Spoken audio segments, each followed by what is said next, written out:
చంద్రబాబు నాయుడు ఏది మాట్లాడినా కూడా అద్భుతం అద్భుతం అద్భుతం. ఒక అందమైన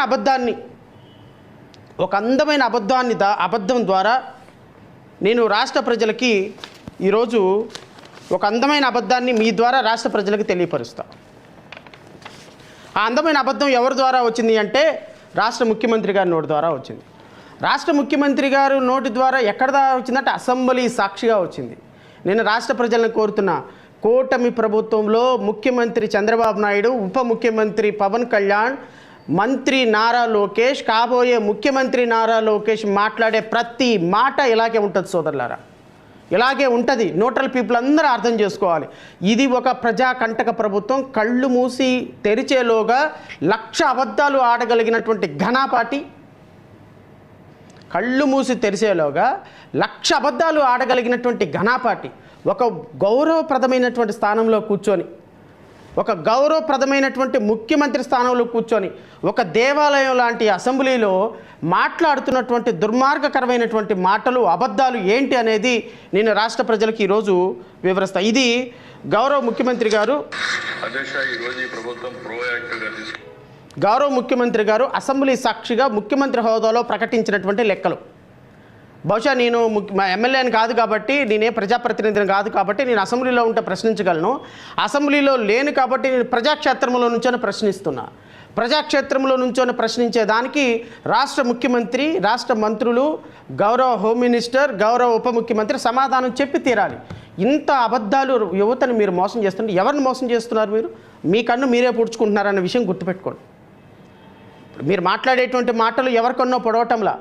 నేను ఈరోజు ప్రెస్ మీట్ పెట్టడానికి కారణం ఏంటంటే, ఒక పక్క అబద్ధాలు, ఒక పక్క రాష్ట్ర ఖజానా దుబారా, ఇంకో పక్క రాష్ట్రంలో ప్రమాదాలు జరుగుతున్న, ప్రజలు బాధలు పడి, కష్టాలు పడి, కన్నీళ్ళు పడి, అన్నమో రామచంద్ర ప్రాణమో రామచంద్ర అని అల్లాడుతుంటే మీకు సాంస్కృతిక కార్యక్రమాలు, ఆటలు, పాటలు, వినోదాల వస్తా. నేను వెళ్ళగా వన్ బై వన్ వస్తాయి. ఈరోజు ఒక అందమైన అబద్ధంతో ప్రెస్ మీట్ మొదలు పెట్టాలి కాబట్టి ఈ అందమైన అబద్ధంతోనే ఈ ప్రెస్ మీట్ మొదలు పెడతా.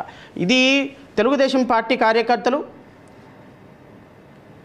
జనసేన పార్టీ కార్యకర్తలు, బీజేపీ పార్టీ కార్యకర్తలు మాత్రమే కాకుండా రాష్ట్రంలో ఉన్న 5.5 కోట్ల మంది ప్రజలు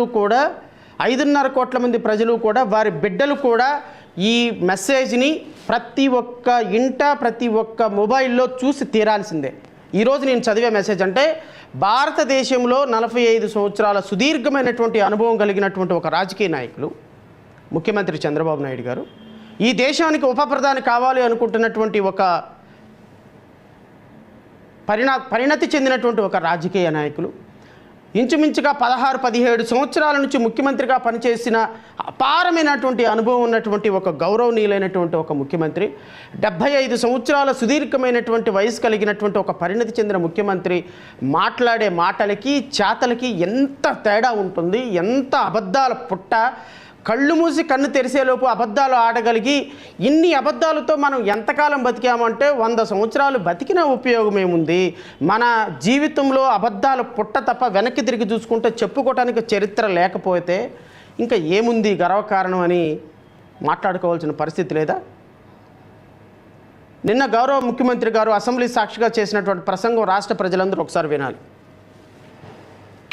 అధ్యక్ష, ఈరోజు ఈ ప్రభుత్వం ప్రోయాక్టివ్గా తీసుకున్న తర్వాత మీరు చూస్తే ఒక్క ఎంఎస్ఎంఈలో 2,48,906 మందికి ఉద్యోగాలు వచ్చాయి. స్కిల్ డెవలప్మెంట్ ఇంటర్వెన్షన్ పెట్టి జాబ్ ఫేర్స్ పెడితే 1,46,627 మందికి వచ్చాయి. ఇండస్ట్రీ 95,174 మందికి వచ్చాయి. ఫుడ్ ప్రాసెసింగ్ 64,035 మందికి వచ్చాయి. అదే మరి గవర్నమెంట్ జాబ్ క్రియేషన్ లో ఇప్పటి వరకు మెగా డిఎస్సి గాని, పోలీస్ కానిస్టేబుల్స్ గాని, మిగిలినటన్ని చూస్తే 30,598 ఉద్యోగాలు గవర్నమెంట్ లో ఇచ్చిన ఘనత ఈ ప్రభుత్వానికి దక్కింది.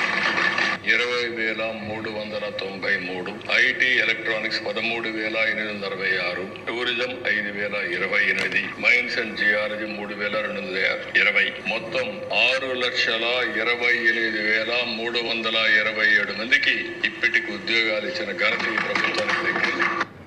అధ్యక్ష, ఈరోజు ఈ ప్రభుత్వం ఎంతండి? 6,28,387 మందికి ఈ రాష్ట్రంలో ఉద్యోగాల కల్పన జరిగింది అని చెప్పినటువంటి ముఖ్యమంత్రి గారి మాటలు ఒక్కసారి రాష్ట్ర ప్రజలు రాష్ట్ర యువత ఒకసారి అర్థం చేసుకోమని కోరుతున్నాను.